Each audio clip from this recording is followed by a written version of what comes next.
They just don't seem to understand that Robinson's criminal record is highly extensive and very unpleasant. So, you know, for 20 years, he's been breaking the law. He attacked an off-duty police officer. He led a hooligan group of football thugs in a brawl involving 100 people. He headbutted a man in Blackburn. He used a false passport to get round the fact he had criminal convictions in the UK to get into America and was caught. He perpetrated mortgage fraud, over £160,000. He was then found in contempt of court twice for turning up at court cases involving people who had been accused of committing these heinous crimes of grooming and raping these girls, nearly wrecking the trials because he was saying defamatory things in public outside the courtroom. And then we come to the refugee story, in which he's now back in prison again, and he was found guilty of stalking a journalist and accusing her partner of being a paedophile. This isn't exactly in defense of Robinson. You know, that's not what I'm trying to do. Bins of complexity that surround the issue. Okay, so the first is the racial divide that typifies the crimes. So it's Pakistani Muslim immigrants and white working class young girls. So there's a racial, ethnic, and religious divide that is part and parcel of the crime. Then there's a class issue in the UK with regards to the victims and also the whistleblowers like Robinson. Then there's the... I don't think I've ever seen anyone like try as hard as he can to appear academic while being profoundly racist as Jordan Peterson. Oh, we've got to talk about, first off, the horrifying rapists are brown, right? There's that. The victims are innocent white children. Okay, we got to compartmentalize this to start. Okay. The meta problem of the difference between Islam and Christianity. Islam. The additional problem that psychopathic sadists use religious justification to camouflage and justify their crimes. Then there's the problem of open borders and immigration and the progressive presumption that all cultures, no matter their difference... You're just saying things. You're listing things. Anyone can do this. You know? Blue tie, ring on finger, watch, light behind you, wallpaper. Are valuable in their diversity and can be integrated peacefully into society at, what would you say, an indefinite rate. Okay, and then to add another level of complexity, there's the politicking between the progressives and the right wing with regards to all the issues I just described. Okay, so that's like an absolute bloody rat's nest. And there's lies in every one of those, along every one of those dimensions that are extraordinarily deep. I think you've poisoned the well, Mr. Peterson. It's really hard to have, you know, a, let's just say, good faith debate or conversation even about this topic when all you've done is list a bunch of stuff and then all of a sudden said, like, well, I mean, there's poison literally in every single one of those. I mean, yeah, snakes, lizards among us. And pervasive. And so I was very apprehensive about this discussion with you, Pierce, because there's almost no way of weaving, let's say, our way through this without making egregious errors. Yeah. So, okay, so well, let's, on the psychological side, let's point out two primary realities. The first is that sexual misbehavior of even of the sadistic kind is to be expected. You might think about it as an aberration from the norm, but it's only an aberration when the norm is deep and profound and the consequence of many years of... Are you going to push back on that at all, or just be like, well, yes, no, we all have violent sexual inclinations, that much as I agree with you on that one. Socialization and centuries of history. Like the default position for an unguarded woman worldwide and throughout history has been rape target. That's the norm. Jesus Christ. Well, certainly There's nothing, even within Piers Morgan's adult brain that'll allow him to just let that slide. Form, not the civilized conduct that generally obtains between men and women, even in public, like on the streets in the West. And then there's the additional issue that resentful, psychopathic, sadistic, low status, desperate men will use any excuse whatsoever to get access to women. So those are just some of the ugly realities that we have to contend with to weave our way through this complete bloody mess. Yeah, and it is very complex, but at the heart of it, you also have a massive cover-up where people from local government, from the main federal government, So there's no pushback. Yeah, all right. police, social workers, almost everybody whose job it is to protect particularly vulnerable young girls in society. I mean, I can't think of a group you would more want to protect or throw the force of the establishment protective arm around than vulnerable young girls. At every level, they conspired to not just fail them, but they failed them in many cases deliberately because they didn't want to, in their eyes, let off a tinderbox, a racial tinderbox, by telling people, hey, you know what's happened here? A very large number of British Pakistani Muslim men have been systematically raping young, damaged white girls. Wow. Okay. Well, I guess we got to pull up the old pesky data again. Let's check this out. Portion of defendants proceeded against for child sexual abuse offences for general population by ethnic group, England and Wales. Offence category. Defendants proceeded against for child sexual abuse offences in 2022. Population in England and Wales aged 10 plus for 2021.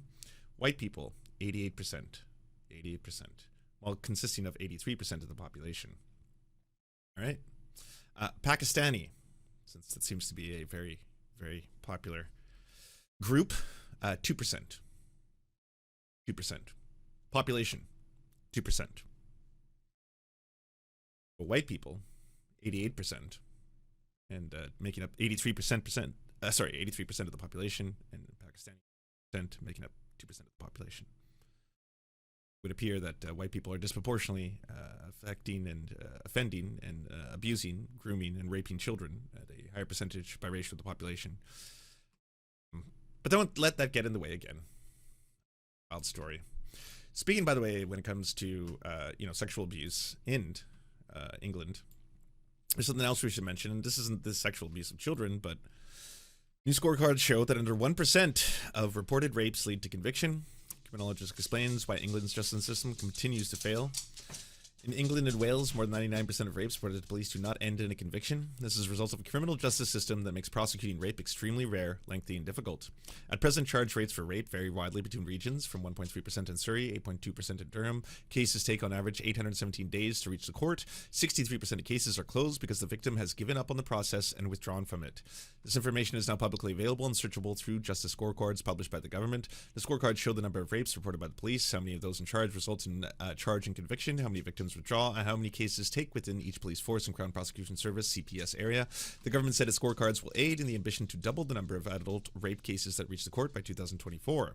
The scorecard are a welcome resource, but they are the easy part. Coming up with a plan that will improve the scores is more difficult. It requires government and justice agencies to understand why rape prosecutions are so low, why the cases take so long, and why most victims withdraw their case. Why are prosecution rates so low?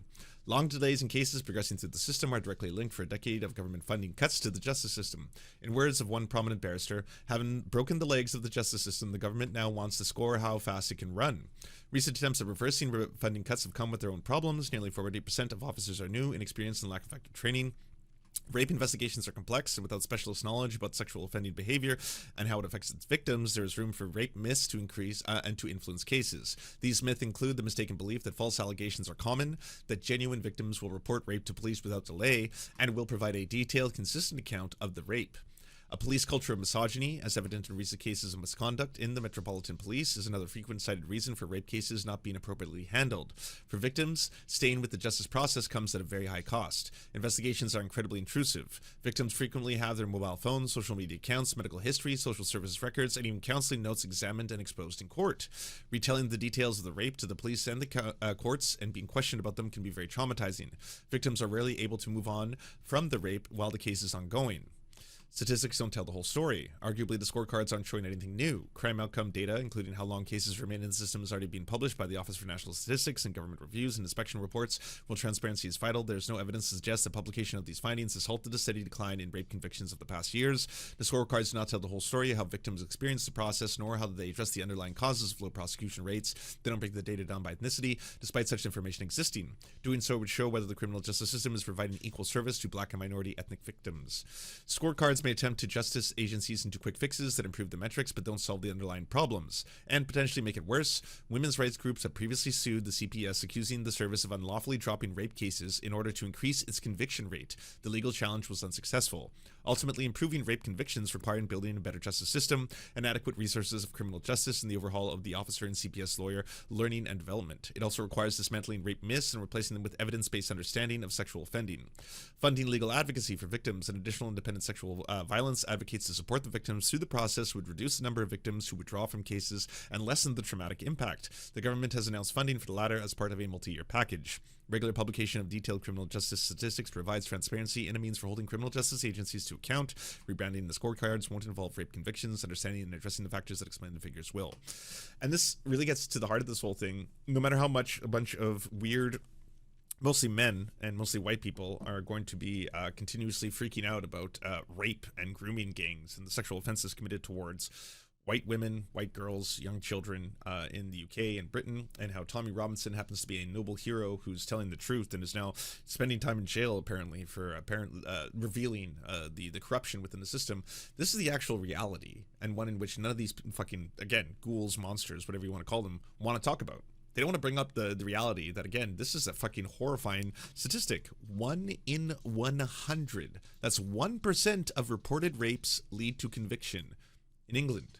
1%. That means 99% of the people who have said to police officers who had the bravery to come forward and be like, I was sexually assaulted yesterday, 99% of the time, it's either going to take too long, their life is going to be turned upside down, they're going to be accused and destroyed all over social media, they're going to have fucking, you know, have to relive trauma over and over again, and then at the very end of the day, it may not even lead to a conviction. So is it worth it? Is it worth it when you have a 1% fucking chance of it actually being convicted? Or are you just going to try and move on from it and hopefully try and put that part of your life in the past as the rapist gets away with rape? That's the reality of sexual assault in that country. But the debate and the televised debate and the conversation around it and the people who have a platform and who are going to talk about this all day, like these two, right? Again, 2 men, one in Canada, one in America now, but obviously from Britain himself. They're going to continue to talk about how, why don't we talk about Muslim rapists? Why don't we talk about rapists from Pakistan? Why don't we talk about how rapists from Pakistan immigrate to the UK and then rape white women?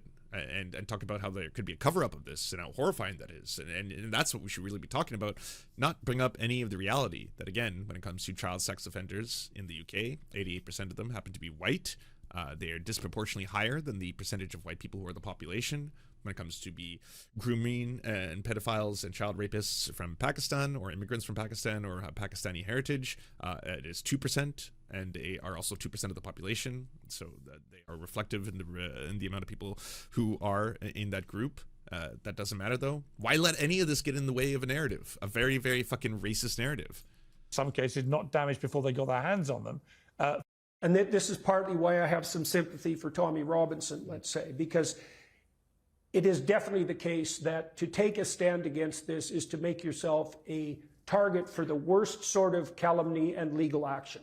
So the threat is real. And the cancel culture types are very good at identifying individuals and bringing reputation savaging to bear on them in an extremely effective way. So people had reason to be afraid. Now, I'm not saying that that fear justifies their silence or their complicity, but we have to be clear about the fact that their fear is real. Yeah. Now, there's another aspect to Oh, so Pierce doesn't really push back at all. I mean, they're still pushing this conspiracy theory that people were unable to talk about this or silenced into talking about this because they'd be seen as fucking racists. You know, the worst thing that a white person could possibly be called. Hey, are you bringing up the fact that, you know, you don't want to talk about groups, people who have groomed or raped children specifically because they aren't white? It's infuriating. No. Fucking all rapists are evil fucking monsters. Every single one of them. It doesn't matter what the color of their skin is. You should be fucking horrified by child pedophiles, groomers, all that kind of shit. Including people like Tommy Robinson himself, who is a child sexual harasser. That is also disgusting. Like, it doesn't matter if he was from Pakistan. It doesn't matter if he's Scottish. It doesn't matter if Tommy Robinson isn't his real name. Every single person who is sexually harassing or is grooming or is a child predator, they're all fucking monsters. Every one of them. The fact that you are always trying to turn this into a fucking weird ass issue, though, that only, like, you only care about it if it happens to be, well, I mean, were they brown? Their skin, I mean, was brown. Was it slightly off-white? Well, then, must be evil. We have to talk about this. If you won't let me talk about this, that's cancel culture, that's woke, that's DEI, and you're trying to silence me, and that's why we can't have a conversation about this, and that's why Tommy Robinson was brave to speak out, and that's why he's in jail for contempt of court. He's not in jail because he told the truth, and they're like, silence this man! The man has had a fucking massive-ass megaphone for a while. it's even uglier than this, I think, Pierce, which is that, look, we know that when you destabilize a community with rapid transformation, this could be, let's say, with regards to the green agenda that makes energy more expensive, or to uncontrolled immigration. How do you pull this into climate change denial? Oh, life finds a way, bucko.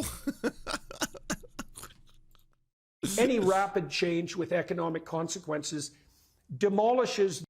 Who he tried to make out was the villain of a bullying incident that went viral because there was a clip, when in fact he was the victim. The judge made it crystal clear in his very extensive ruling, which I read at length last night. It's many, many pages. It's extremely detailed. It includes his analysis of all the witness statements, what the school have told him, all the documentary evidence, everything. There's no doubt that the judge's conclusion is that the victim was the victim, that the boy who did the bullying in the video that went viral, Bailey, who was befriended by Tommy Robinson, that he was also a victim in many ways of the firestorm that erupted after this story went viral. He also made it clear that Bailey had not had a racial motivation that he could establish against a Syrian refugee, which had been the original narrative that went out there. So it was very educational, this judgment, in many ways. He get into the bottom of what had happened. But he also made clear that the 5 witnesses which Robinson brought to court to try and support his proposition that this Syrian refugee was the bad one of the two, that all of their evidence was lacking in credibility. In fact, he called it, he said some of them had clearly invented their testimony completely.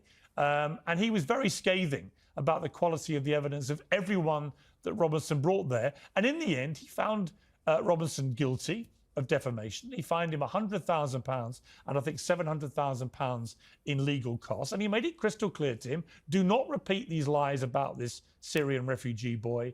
He attacked an off-duty police officer. He led a hooligan group of football thugs in a brawl involving 100 people. He headbutted a man in Blackburn. He used a false passport to get round the fact he had criminal convictions in the UK to get into America and was... I feel like Jordan didn't know any of this.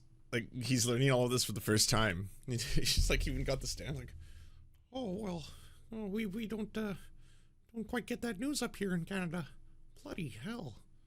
A lot of things going on there. Well, you know, what we need to do is we need to parse this into what is the Freudian versus the psychological versus the Jungian. What would Jung say? He perpetrated mortgage fraud, over £160,000.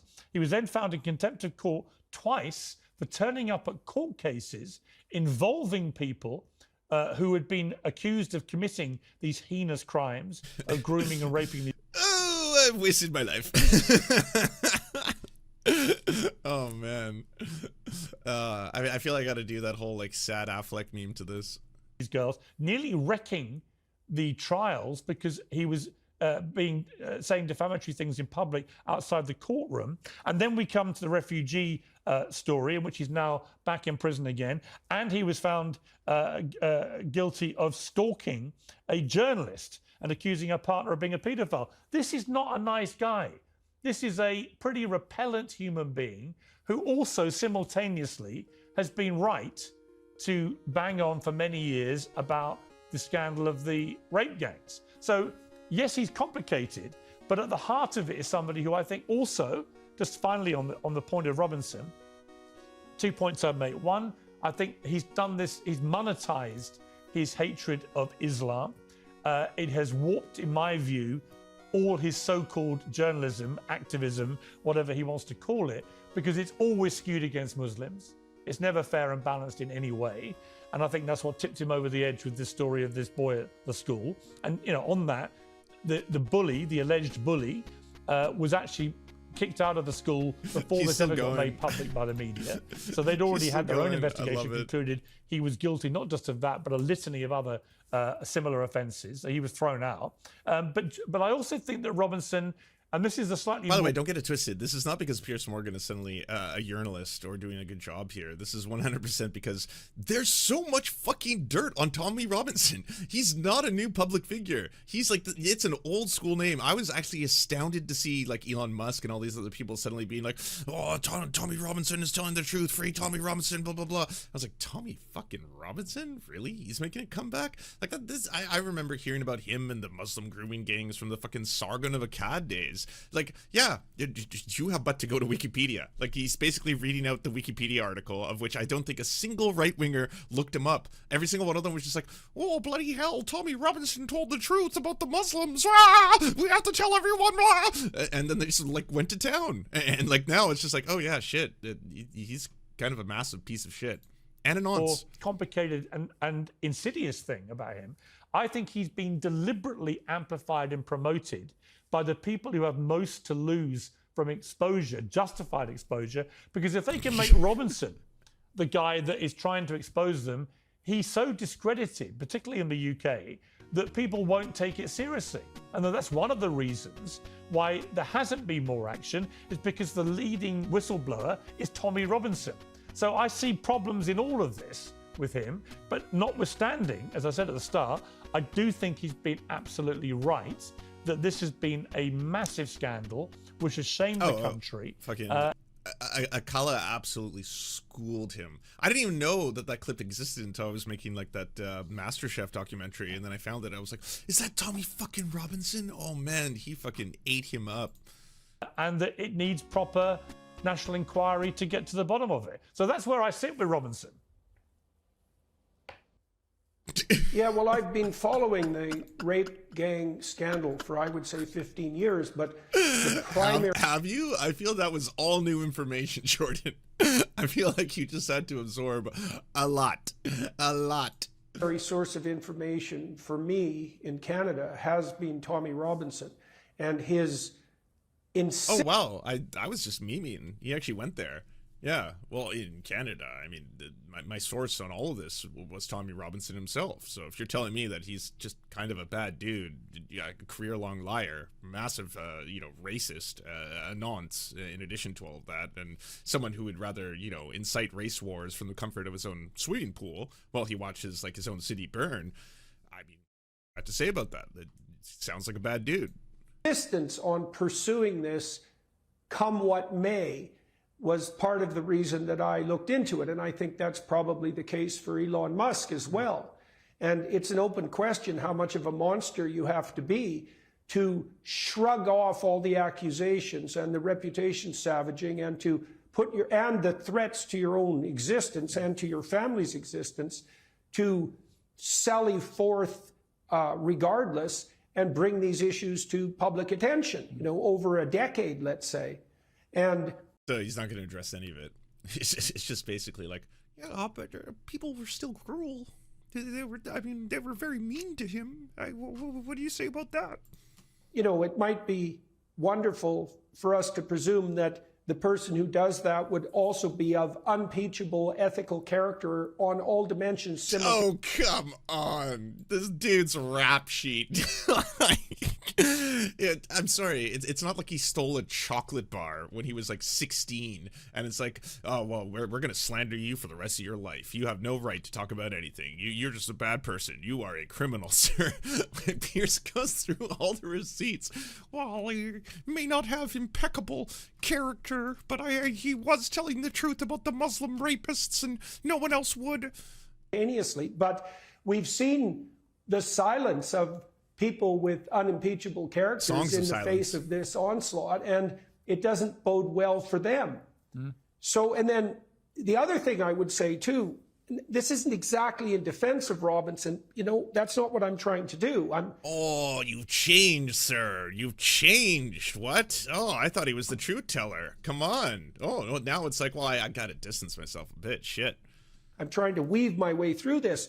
But there's another ugly issue here, Pierce, that no one will grapple with, which is, you know, you described Robinson as anti-Muslim, let's say. Well, we don't really understand the relationship between the religious doctrine, let's say, and the fact of these crimes. Now, oh my God. Yes, it was the Quran that turned them into rapists. What, are you gonna bring up fucking like Muhammad's wife? Is that where we're going down? The shit is like, what, 2006 fucking edgelord, fucking, I am a rationalist, I am an atheist, fucking bullshit. You could have just gone through his entire section, being on the alt-right, talking about how he's a far-right extremist, talking about how he's a fucking white nationalist. Like, goddamn. Did you remember the BNP? No, Jordan? Did you do any research on this at all? Like, the list, this dude, name self-confusion, chronology of activities, conviction for assaulting an off-duty police officer, assault for brawling, arrest for brawling, sexual harassment of a minor. In May 2012, a then 29-year-old Lennon took time, yes, he uses a nom de plume as Tommy Robinson, but Lennon took the time to sexually harass a 15-year-old on Twitter with the knowledge that she was a minor at the time.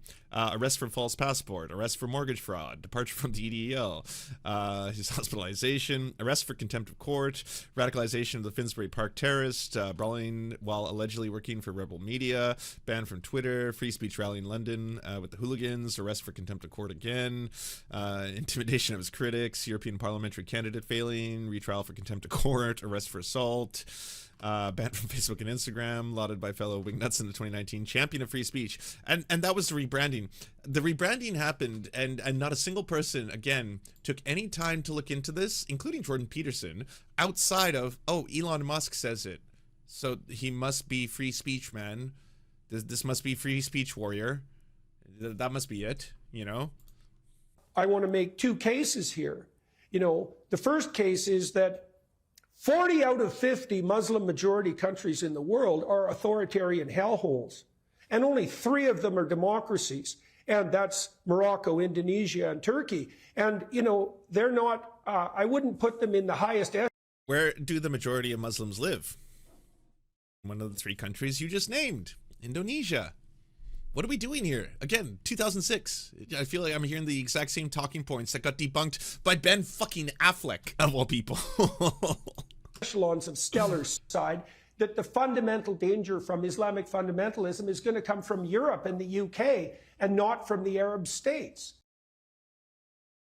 So I take it that Jordan takes none of the information. He just goes full fucking Islamophobic. It was like 1 in 7 of the men in some of these communities was directly involved. And that meant everyone knew about it. Absolutely everyone. Oh, yeah, they're all vile monsters. Every single one of them. You have to listen to Elon Musk, a man who was accused by a woman of trying to sexually assault her on a plane where she had nowhere to go and then trying to bribe her with a horse. He's telling the truth. Has to be him. We have to listen to him, a man who was friends with Ghislaine Maxwell, you know, part of the Jeffrey Epstein fucking pedophile cult. Also really good friends with Diddy, part of another grooming cult. Fucking hell. Yeah, we have to listen to him. He knows what he's talking about. Everyone who's fucking associated is guilt. On the Pakistani Muslim side. And the moderates were certainly, you know, silent and complicit. Now, obviously, so were the authorities. And so that's a complete bloody gang rape stories of modern times just got exposed in France with that poor woman whose husband was drugging and having a rape by. Now, what was fascinating about that from a social point of view was just the sheer range of predominantly white local men from all walks of life who thought it was perfectly okay to go and rape a drugged woman in her bed and be videoed doing so. I mean, I found that utterly heinous and reprehensible. So it's not just like this is a problem which is only in the Pakistani British Muslim community. It's not. Holy shit, Jordan. You are so far off the deep end. You're making Piers Morgan sound rational. That's fucked. That's absolutely fucked. How far gone are you? You know? Well, I mean, I guess I shouldn't give the man too much credit. He was posting about how there's apparently cock-milking breeding programs coming out of communist China, as a matter of fact. Oh, just another day in bloody CCP hell. Having said that, this is clearly... Definitely, look, definitely not. But the other point I would make, Jordan, is between... Let me make the point. What I was going to make on a wider point is that there are roughly, I think, about the same number of Muslims in the UK and the US. We have disproportionately higher than the US in terms of the size of our population. I think it's about 5-6 million in both. But that's actually that's a stunningly great point. That there is a very high profile case of an individual, if you weren't aware of it, and content warning for this, but if you weren't aware of it, there was a man in France who had his wife raped by over 50 men while she was unconscious. She was drugged. Many of the opportunities that they did this, they were filming it. There's ample evidence. You know, many of the men are now being charged and convicted, but it went on for fucking years. And it's just a fucking dark and horrifying indictment on the fact that so many people were involved in this and none of them were speaking out about it.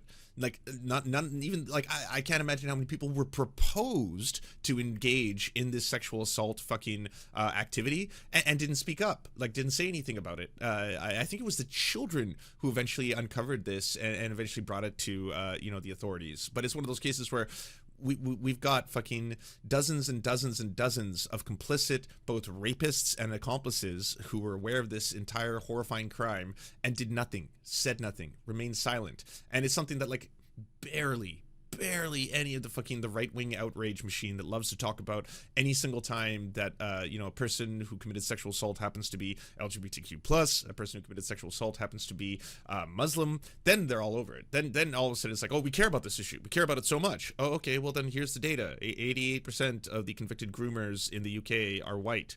Well, not that data, the other data. Well, look at the Pakistani, 2%. But that's bad. Something around there. And it's still true that the vast majority of Muslims in both the UK and the US are not extremist, lead their lives completely peacefully. The UK has always come out pretty much on top of all the surveys of tolerance and diversity and a good, safe, pretty good place to live. We had a big problem with ISIS extremists a few years ago, but we managed to tackle that. And thanks to Donald Trump and others in America, ISIS... You can't give Pierce too much credit. He's gotta get back to his roots.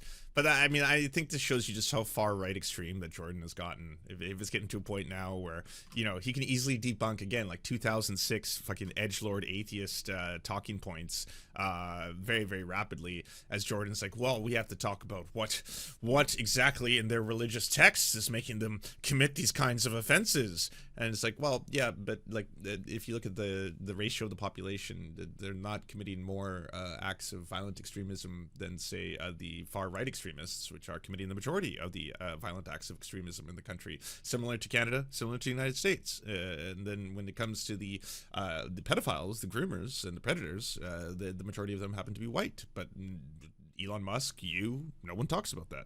Not a single one. Yeah.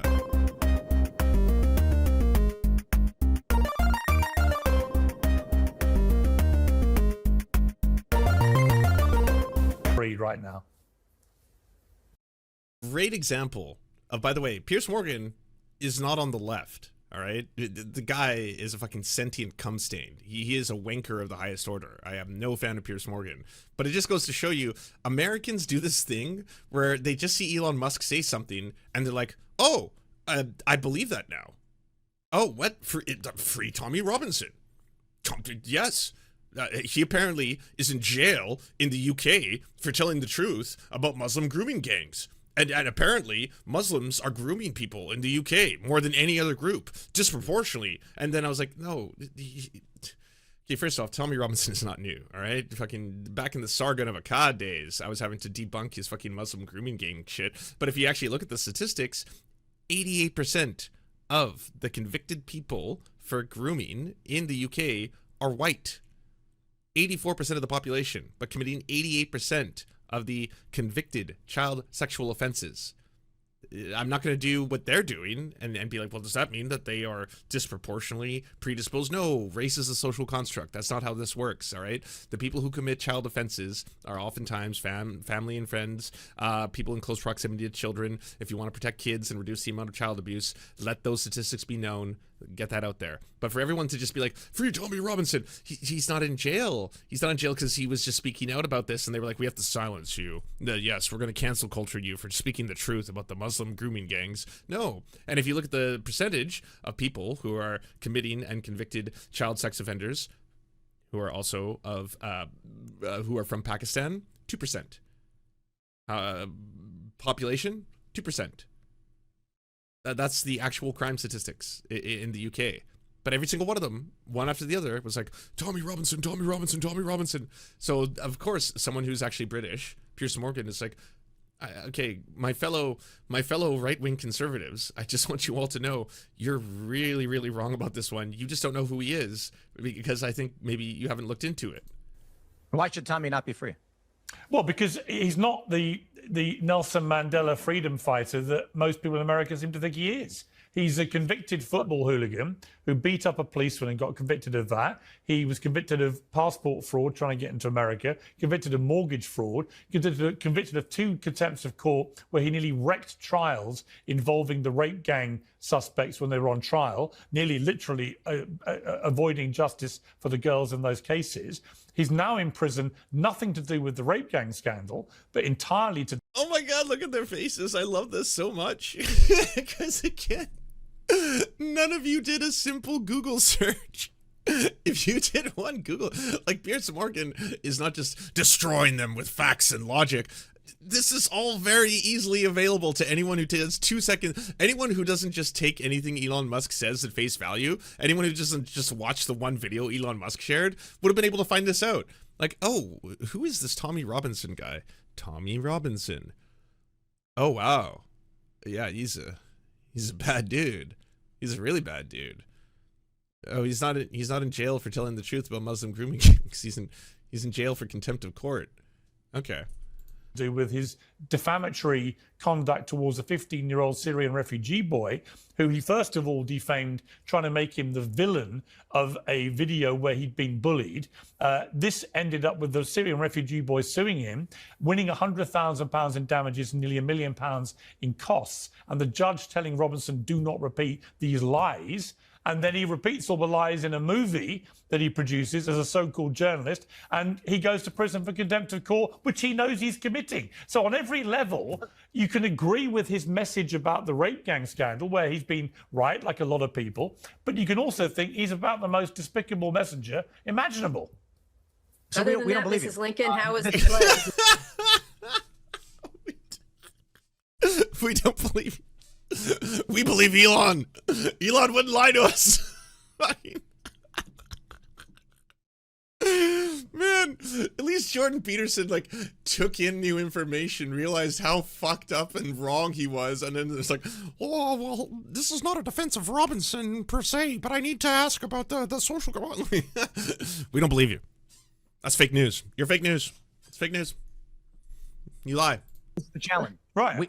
We don't believe you because for decades. You don't believe me? What have I said that's wrong? What They're was wrong? facts. Let me-